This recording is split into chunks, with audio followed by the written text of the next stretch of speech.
Pasca rilis laporan keuangan kuartal 1 tanggal 24 April kemarin, harga saham Unilever mendadak lompat hingga 10% dalam satu hari perdagangan. Meskipun harga penutupan kemarin memang agak sedikit turun, beberapa media kalau kita perhatikan mulai membuat artikel yang optimis nih terhadap harga saham Unilever ke depannya.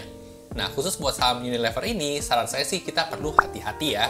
Sebelum ikut-ikutan FOMO kesimpulan dari media, kita harusnya bisa punya kesimpulan analisa sendiri nih soal saham ini. Memang seperti apa sih update terakhir kinerja fundamental dan prospeknya? Yuk tonton video ini terus sampai selesai.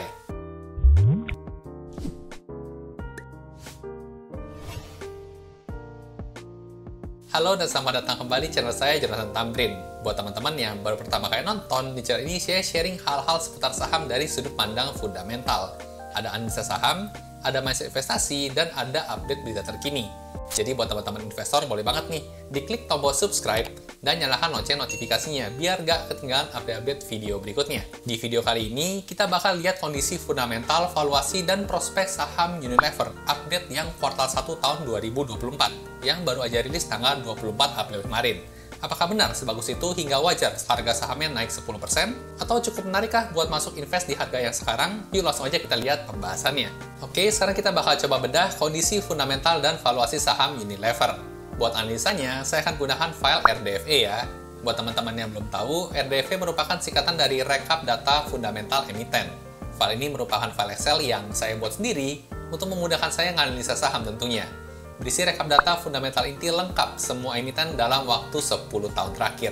Nah, buat teman-teman yang mungkin nanti tertarik sama file Excel-nya, bisa langsung cobain free sampelnya di website saya ya, jotamrin.com. Sekarang kita mau pakai buat analisa saham Unilever-nya dulu nih. Nah, buat mulai analisanya, kita tinggal ganti aja kode saham di sini sama kode saham yang mau kita analisa, yaitu Unilever ya, UNVR. Nah, setelah di-enter, langsung muncul ya, semua data-data fundamental inti dalam waktu tren 10 tahun terakhir. Ini update yang kuartal 1 tahun 2024, angka-angkanya juga sudah dalam miliar rupiah ya, jadi kita gampang kalau kita mau compare dengan tahun-tahun sebelumnya. Di bagian tahun terakhir ini juga ada dua versi ya, ada versi yang last quarter-nya, ada versi yang disetahunkannya. Karena ini kebetulan versi kuartal 1 ya, berarti versi disetahunkannya adalah kuartal 1 dikalikan dengan 4, supaya kita bisa compare dengan tahun-tahun sebelumnya. Nah, sekarang kita akan langsung coba ya untuk analisa fundamental Unilever ini seperti apa di update-nya yang terakhir. Nah, sekarang kita akan coba kenal dulu ya sekilas profil perusahaannya, kode sahamnya UNVR, nama perusahaan Unilever Indonesia Tbk, kapitalisasi pasar per video ini dibuat di tanggal 27 April ya, ada di angka 90,7 triliun rupiah nih. Nah, angka kapitalisasi pasar sebesar ini tergolong saham blue chip ya, karena sudah jauh di atas 60 triliun rupiah. Jadi memang Unilever ini bukan saham second liner ataupun saham gorengan, tapi memang benar-benar saham blue chip nih, karena market cap-nya tergolong besar. Lanjut ke bagian sektor, termasuk dalam indeks non-cyclical ya untuk Unilever ini, subsektornya menjual personal care products. Untuk tahun IPO-nya sejak tahun 82 dan harga sahamnya per video dibuat ada di angka Rp2.380 per lembar sahamnya. Nah, jadi seperti ini ya sekilas profil perusahaannya. Sekarang kita akan coba evaluasi untuk laporan yang pertama dulu nih dari laporan keuangan, yaitu laporan laba rugi perusahaan. Bagian yang pertama ada penjualan sales ya atau revenue. Kita bisa lihat tren selama 10 tahun terakhirnya. Di update yang terakhir ya, kuartal 1 itu membukukan kinerja sebesar 10 triliun rupiah nih untuk penjualannya di kuartal 1 tahun 2024. Nah, ini jadi menarik ya. Kalau seandainya angka ini disetahunkan, yaitu dikalikan 4 ya, maka akan muncul angka nanti di terakhir estimasinya di 40,3 triliun rupiah. Di mana angka 40,3 triliun rupiah ini sudah lebih tinggi nih dibandingkan tahun 2023 kemarin. Tapi tentunya dengan catatan kalau kinerja kuartal 2, 3, dan 4 nanti itu kurang lebih konsisten di angka 10 triliun rupiah nih. Nah, kalau kita coba bandingkan year on year-nya ya, ternyata ada peningkatan 4,4% dari 3,8 triliun ke 40 triliun rupiah. Nah, buat Unilever ini sebenarnya cukup menarik ya, kasusnya kalau kita perhatikan grafiknya sejak tahun 2015 sempat mencapai tertingginya itu di tahun 2020. Di sini kita perhatikan penjualannya naik terus ya, namun sejak tahun 2020 ya, tahun 2021 adanya pandemi corona, kinerjanya mulai menurun nih ke 39,5 triliun dan turun lagi ke 38,6 triliun di tahun 2023 kemarin. Ya, lantas penurunan kinerja ini akhirnya juga mempengaruhi harga sahamnya ya, yang kita perhatikan secara trennya memang menurun selama beberapa tahun terakhir. Tapi kalau kita kembali lihat update yang kuartal 1 terakhir ini mengalami sedikit perbaikan ya, kelihatannya kalau disetahunkan dia punya potensi lebih tinggi nih dibandingkan dengan tahun sebelumnya. Nah, kita lanjut dulu nih dari sisi soal revenue ya, terlihatnya seperti ada perbaikan.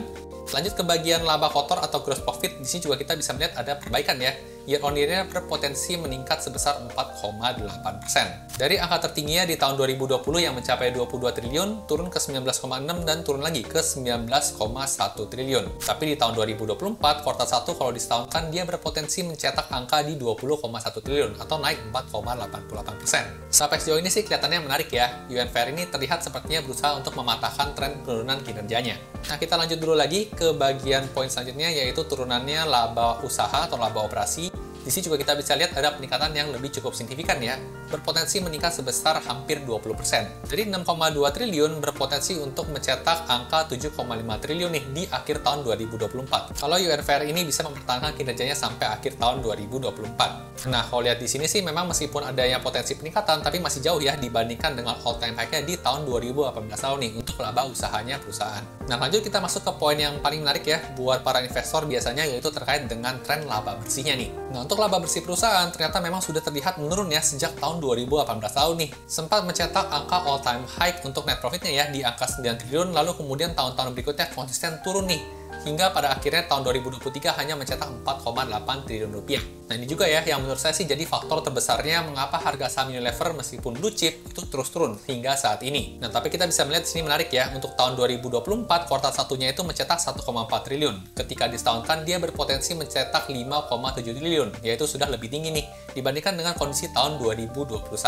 Di sini juga kita bisa lihat ya potensi growth-nya mencapai 20%. Dan hal inilah yang menurut saya menjadikan media itu jadi optimis ya untuk harga saham Unilever berpotensi untuk naik lagi. Sekilas sih kalau kita lihat grafik seperti ini pun juga mungkin kita mengambil kesimpulan demikian ya. Tapi nanti di bawah saya akan coba tampilkan ya kenapa menurut saya kita perlu hati-hati nih buat saham Unilever ini. Sekarang kita lanjut dulu soal beban bunga atau keuangan selama 10 tahun terakhir. Sini kita bisa lihat trennya membaik ya, semakin tahun semakin menurun. Dan untuk setahun terakhirnya pun juga punya potensi buat turun ya untuk beban keuangan perusahaan dari 106 miliar turun ke 99 miliar di tahun 2024. Jadi bagus, secara hutang semakin lama semakin berkurang.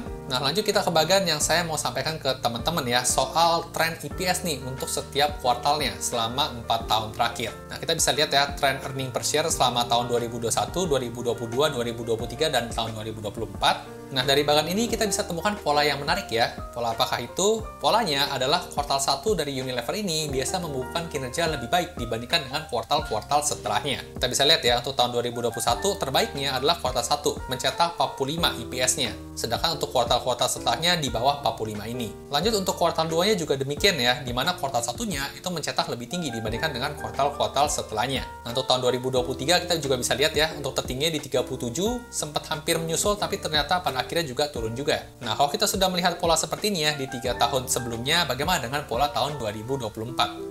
Menurut saya sih besar kemungkinan polanya juga akan kurang lebih sama, di mana kuartal 1 ini kinerjanya paling tinggi dibandingkan dengan kuartal-kuartal setelahnya. Nah, kalau misalnya nanti kejadiannya memang seperti itu ya, kuartal 2, 3, dan 4-nya tidak setinggi kuartal 1, maka mungkin kita tidak perlu sampai seoptimis yang di awal ya, bisa naik potensi naik 20% untuk net profitnya. Karena di sini kan baru kinerja kuartal 1 yang disetahunkan dikali 4. Tapi kalau menurut pola tadi, kuartal 2, 3, dan 4 bisa jadi lebih rendah dibandingkan dengan kuartal 1. Nah, makanya di sini saya menyarankan buat teman-teman hati-hati banget ya buat saham Unilever ini. Menurut saya sih juga kita perlu nunggu ya untuk update kuartal 2 dan kuartal 3-nya. Apakah bisa lebih baik dibandingkan kuartal 1 atau malah turun juga kayak tahun-tahun sebelumnya. Nah, oke, ini satu hal ya yang menurut saya kita perlu waspadain dari saham Unilever ini. Sekarang kita bakal coba lanjut lihat laporan yang selanjutnya nih, yaitu laporan neraca perusahaan. Apakah sudah membaik di update kuartal 1 tahun 2024 ini? Nah, untuk laporan neraca ada 3 komponen ya, seperti yang kita tahu ada aset, ada hutang, dan ada modal. Sekarang kita lihat dari sisi asetnya dulu. Nah, di bagian ini terlihat ya, ternyata selama 10 tahun terakhir Unilever ini mengalami penurunan aset nih sejak tahun 2019 lalu.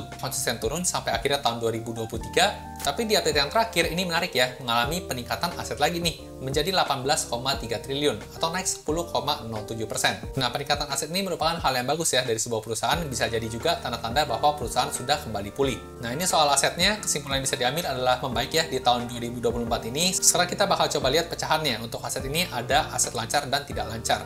Nah, untuk aset lancarnya sendiri juga membaik 20,59% ya dibandingkan dengan tahun 2023. Untuk aset tidak lancarnya juga di sini kita bisa lihat ada perbaikan sedikit ya, sebesar 3,85%. Jadi sejauh ini nggak ada masalah, untuk aset terlihat polanya sudah mulai berbalik arah ya.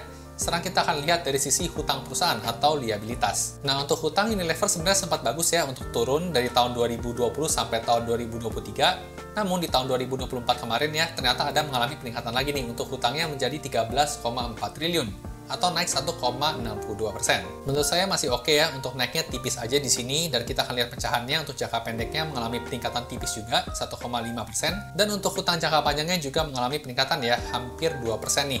Nah, idealnya sih memang untuk angka hutang atau liabilitas ini semakin tahun semakin turun ya. Tapi kalau lihat di sini sih naiknya juga masih belum terlalu masalah ya, hanya sedikit dan bahkan sebelumnya pernah lebih tinggi lagi. Nah, sekarang lanjut ke bagian yang cukup penting juga ya, yaitu struktur komposisi modal perusahaan. Di sini kita bisa lihat tren selama 10 tahun terakhirnya. Nah, ternyata Unilever ini memang sempat cukup parah ya. Dari tahun 2018 sampai tahun 2023 itu turunnya cukup konsisten. Tapi menarik nih, masuk tahun 2024 angkanya sudah berbalik positif atau naik 43,27%. Dari 3,3 triliun jadi 4,8 triliun buat modal perusahaan. Nah, ini juga merupakan salah satu pertanda baik ya. Berarti Unilever ini terlihat sepertinya sudah mulai kembali sehat lagi. Meskipun kalau kita bandingkan memang masih cukup jauh sih dibandingkan dengan tertinggi ya di tahun 2018. Nah, lanjut kita evaluasi untuk neracanya. Kita lihat bagian kas perusahaan selama 10 tahun terakhir, komposisi kas perusahaan ternyata cukup menurun ya.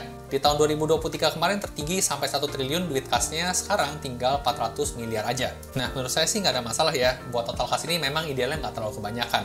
Ngapain nimbun uang kas banyak-banyak, mending diputar lagi biar bisa jadi duit. Jadi menurut saya nggak ada masalah buat total kasnya. Kita lari ke bagian total piutang lancar nih. Nah, untuk piutang lancarnya di update yang terakhir memang bagus banget ya, naik 76,16%. Nah, angka piutang lancar ini biasanya punya hubungan yang positif nih terhadap penjualan. Ketika penjualan meningkat, biasa piutangnya juga meningkat. Nah, di sini kita bisa lihat untuk piutangnya mulai meningkat cukup tajam ya, 76%, yang berarti untuk penjualan perusahaan bisa jadi juga ikutan meningkat nih di beberapa kuartal berikutnya. Jadi bagus, nggak ada masalah ya untuk piutang meskipun masih belum setinggi yang kemarin ya, sempat di 5,3 triliun. Sekarang kita bakal coba lihat dari segi persediaan perusahaan. Nah, ngomongin persediaan ini berarti ngomongin stok di gudang ya. Posisi saat ini angkanya lebih rendah, hampir 4% ya dibandingkan dengan tahun sebelumnya. Menurut saya, angka persediaan yang menurun ini merupakan hal yang bagus ya, yang berarti barangnya laku nih, sehingga stok di gudang semakin lama semakin berkurang. Tidak seperti di tahun 2018 dan tahun 2022 ya, ini stoknya banyak banget. Jadi tingginya persediaan ini menunjukkan memang barangnya waktu itu kurang laku.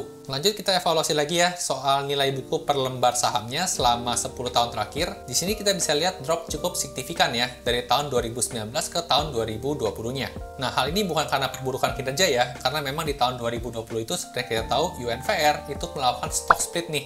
Jadi otomatis nilai bukunya juga ikutan terbagi secara stock split tersebut. Nah, jadi biar lebih akurat kita evaluasi di beberapa tahun terakhirnya aja ya, dan ternyata membaik nih, meningkat 43,27% dari Rp89 ke Rp127. Nah, lanjut lagi sekarang kita akan evaluasi soal pembagian dividennya nih. Nah, dividennya di tahun 2019 juga drop ya, gara-gara ada stock split tadi. Tapi kalau kita lihat tren ya, dari tahun 2019 sampai tahun 2022, dia mengalami penurunan pembagian dividen nih. Yang berarti dividen yang didapat semakin lama semakin kecil. Nah, untuk tutup buku tahun 2023, belum ada informasi pembagian dividen ya sampai video ini dibuat. Dan menurut saya sih, untuk dividen tutup buku tahun 2023, pastinya akan lebih kecil lagi nih dibandingkan tahun 2022. Karena memang kinerja tahun 2023 kan masih rendah dibandingkan dengan tahun 2022-nya. Jadi buat teman-teman dividen hunter, pastinya nggak bisa berharap banyak nih soal dividennya dari Unilever ini. Oke, jadi itu soal neraca Unilever ya. Kelihatannya sudah ada perbaikan dari sisi aset hutang maupun ekuitasnya. Sekarang kita bakal coba evaluasi dari sisi laporan arus kas perusahaan nih. Kira-kira masih sehat apa enggak di update yang kuartal 1 tahun 2024 ini. Kita masuk ke laporan arus kas. Nah, buat laporan arus kas ini ada 3 komponen ya. Ada yang namanya CFO atau arus kas dari aktivitas operasi ya. Ada juga arus kas dari aktivitas investasi yaitu CFI. Dan juga arus kas dari aktivitas pendanaan atau CFF. Sekarang kita bakal coba evaluasi yang pertama dulu, yaitu CFO. Nah, kita bisa lihat trennya selama 10 tahun terakhir angkanya dominan positif ya. Nah, buat angka CFO ini kita pengennya angkanya positif sebesar-besarnya. Kenapa? Karena kalau angkanya positif, itu artinya duit lebih banyak masuk nih, dibandingkan yang keluar di tahun tersebut. Nah, kita kan sebagai pemilik bisnis tentunya pengen perusahaan kita cuan ya, lebih banyak duit yang masuk dibandingkan yang keluar. Nah, cuman ada hal yang menarik ya di update kuartal 1 ini, yaitu angkanya negatif sendiri, yang berarti ada duit lebih banyak yang keluar dibandingkan yang masuk. Nah, apakah otomatis jelek? Belum tentu ya, karena ini masih data kuartal 1. Ya, semoga nanti di kuartal 4 angkanya sudah berbalik positif lagi. Tapi kalau misalnya nanti di kuartal 4-nya ternyata angkanya masih negatif atau lebih rendah ya dibandingkan dengan angka tahun sebelumnya, ya menurut saya sih untuk harga harga sahamnya juga masih susah buat bangkit ya, karena ini jadi sentimen yang negatifnya juga. Oke, jadi ini untuk CFO ini perlu diwaspadai juga ya di update-update kuartal selanjutnya kalau yang tertarik buat koleksi Unilever. Lanjut kita ke bagian CFI atau cash flow from investment ya. Kita bisa lihat angkanya dominan negatif nih, dan ini merupakan hal yang bagus. Karena kalau CFI ini angkanya negatif, berarti ada duit lebih banyak keluar nih buat aktivitas investasi. Seperti kita tahu, tujuan dari investasi itu kan baik ya, memberikan keuntungan buat perusahaan di masa depan. Jadi sebenarnya kita harapannya angkanya negatif nih. Dan sejauh ini juga bisa dikatakan hampir ideal ya, kecuali tahun 2018 nih angkanya positif sendiri. Jadi nggak ada masalah buat update CFI-nya. Sekarang kita akan evaluasi untuk CFF-nya, arus kas dari aktivitas pendanaan. Nah, dari pendanaan ini kita bisa lihat angkanya dominan negatif semua ya, dan ini juga merupakan hal yang bagus nih. Karena kalau CFF angkanya negatif, itu artinya ada duit yang keluar nih buat melunasi hutang atau pembayaran dividen. Nah, untuk update yang terakhir ini kan baru yang kuartal 1 ya. Kemungkinan besar nanti di update kuartal 2, 3, dan 4 angkanya bisa juga negatif nih. Karena sebenarnya kita tahu kan untuk Unilever ini juga rutin bagi dividen. Jadi nggak ada masalah buat CFF-nya tergolong masih ideal ya sampai update yang terakhir ini. Nah, analisa laporan neraca udah, laporan laba rugi udah, laporan arus kas udah. Sekarang kita bakal coba evaluasi rasio-rasio keuangan dari Unilever nih. Seberapa bagus sih di update yang terakhir ini? Nah, yang pertama kita lihat dari sisi profitability marginnya dulu ya. Di sini ada garis yang hitam yaitu gross profit margin ya, atau margin laba kotor. Yang agak biru tua ini adalah margin laba usaha atau operating profit margin, dan yang warna biru muda ini adalah margin laba bersih atau net profit margin. Kita bisa lihat ya, untuk tren GPM ini selama 10 tahun terakhir ternyata cukup naik turun nih, yang stabil di kisaran angka 50-an%. Di sini kita bisa melihat ada hal yang menarik ya, untuk OPM dan NPM-nya ternyata mengalami penurunan yang konsisten nih dari tahun 2018. Dari yang awalnya 29 dan 22, di tahun 2023 tinggal 16 dan 12 aja. Tapi menarik nih, di tahun 2024 mengalami peningkatan, jadi 19 dan 14%. Membaik sih memang, tapi masih belum setinggi tahun 2018 ya, yang sempat mencapai 22% nih untuk net profit marginnya. Kalau melihat kondisi seperti ini sih, untuk harga sahamnya kalau balik all time high sih kayaknya agak susah ya, karena memang masih belum all time high juga nih dari segi kinerjanya. Lanjut ke rasio selanjutnya yaitu ROE atau Return on Equity. Kita bisa lihat tren selama 10 tahun terakhirnya mengalami sedikit penurunan ya, dari 142% jadi 119% aja. Nah, Unilever ini merupakan salah satu perusahaan khusus ya yang bisa punya ROE sampai 100%. Tapi setinggi apapun ROE-nya, kalau secara tren masih menurun ya harga sahamnya bisa aja dihajar market ya. Kita bisa lihat di sini ya, ternyata selama 10 tahun terakhir itu masih all time low ya, di 119% aja. Bukan merupakan hal yang bagus buat Unilever, perlu diperbaiki ya di kuartal-kuartal selanjutnya. Sekarang kita akan coba lihat rasio selanjutnya, yaitu rasio hutangnya. Secara tren bisa dilihat konsisten meningkat ya, cuma menarik nih, di update yang terakhir dia bisa menurunkan rasio DER-nya tinggal 2,79. Lanjut ke bagian selanjutnya yaitu cash ratio. Nah, untuk cash ratio ini dia membandingkan antara uang kas perusahaan terhadap hutang jangka pendek perusahaan ya. Nah, untuk angka ideal cash ratio ini adalah baiknya di atas 1 ya. Tapi di sini kita bisa lihat angkanya kecil-kecil banget nih, jauh di bawah 1. Nah, kalau kecil-kecil seperti ini kita perlu hati-hati ya, jangan sampai perusahaan gagal bayar malah akhirnya bangkrut nih. Lanjut ke bagian rasio selanjutnya yaitu current ratio ya, yaitu aset lancar dibagi dengan hutang jangka pendek. Angkanya juga di sini masih belum mencapai 1 ya, masih di bawah 1, jadi perlu hati-hati juga. Ketika semua aset lancarnya dicairkan ya menjadi uang, itu masih belum bisa melunasi hutang jangka pendek perusahaan. Jadi sekali lagi hati-hati untuk rasio hutangnya Unilever ini. Sekarang lanjut ke bagian quick ratio ya. Nah, kalau quick ratio ini adalah aset lancar dikurangi dengan persediaan baru dibagi dengan hutang jangka pendeknya. Nah, sini kita juga bisa lihat angkanya juga kecil ya, masih jauh di bawah 1 nih. Nah, kita lanjut lihat lagi ya ke bagian interest coverage ratio, yaitu rasio cover untuk hutang berbunganya. Nah, di sini kita bisa lihat angkanya cukup bagus ya, mencapai 76 nih, jauh di atas 1. Jadi memang meskipun Unilever ini tuh hutangnya banyak, tapi hutangnya bukan dalam bentuk hutang bank ya, jadi hutang pihak ketiga dengan vendor-vendor. Makanya hutang-hutangnya meskipun besar tapi tidak berbunga. Kalau hutang dengan banknya sih aman ya, nggak ada masalah di sini. Dan sekarang kita bakal coba evaluasi dari sisi dividen yield-nya nih selama tren 10 tahun terakhir. Ternyata untuk dari sisi dividen yield kurang lebih hanya di kisaran 2-3% aja ya.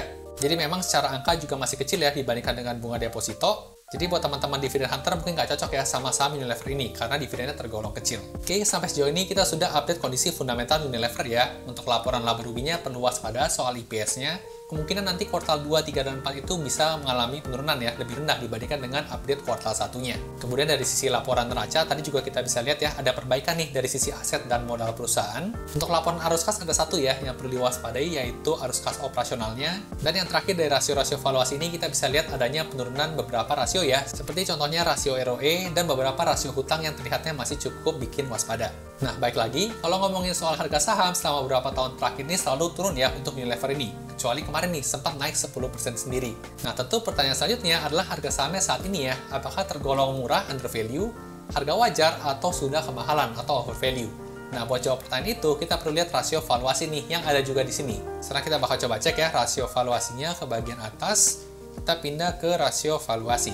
Nah, buat rasio valuasi, kita akan coba evaluasi pakai rasio yang umum dulu ya. Yang pertama yaitu rasio PBV atau Price to Book Value. Kita bisa lihat selama 10 tahun terakhir, angkanya semakin lama semakin turun, yang berarti semakin murah ya. Nah, buat teman-teman yang belum tahu cara baca PBV itu, kita berpegangan pada angka 1 nih. Semakin tinggi dari angka 1 berarti semakin mahal, semakin rendah dari angka 1 berarti semakin murah. Nah, sih kita bisa perhatikan ya, meskipun angkanya itu semakin lama semakin turun, tapi angkanya masih jauh dari atas 1 nih, yaitu di 18,74. Di sini saya siapkan ada dua strategi ya. Ada strategi menggunakan patokan 5 tahun terakhir rata-ratanya. Ada juga strategi yang kedua, yaitu menggunakan patokan di angka 1 untuk PBV-nya. Nah, untuk angka rata-ratanya, PBV selama 5 tahun terakhir ada di angka 39, sekarang tinggal 18,74. Yang berarti, angka 39 ini sedang terdiskon sebesar 52% nih.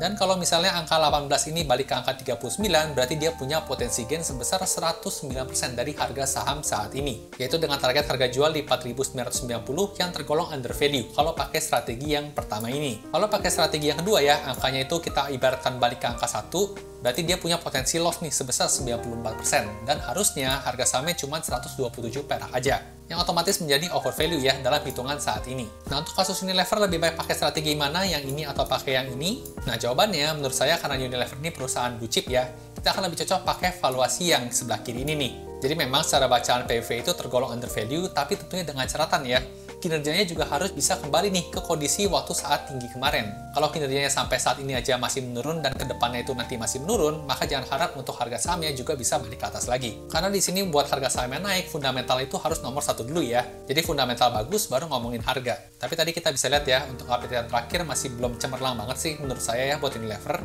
Jadi meskipun di sini tergolong undervalue, tapi tidak menutup kemungkinan untuk harga sahamnya bisa turun lebih jauh lagi ya, kalau tidak didukung dengan kinerja yang bagus juga.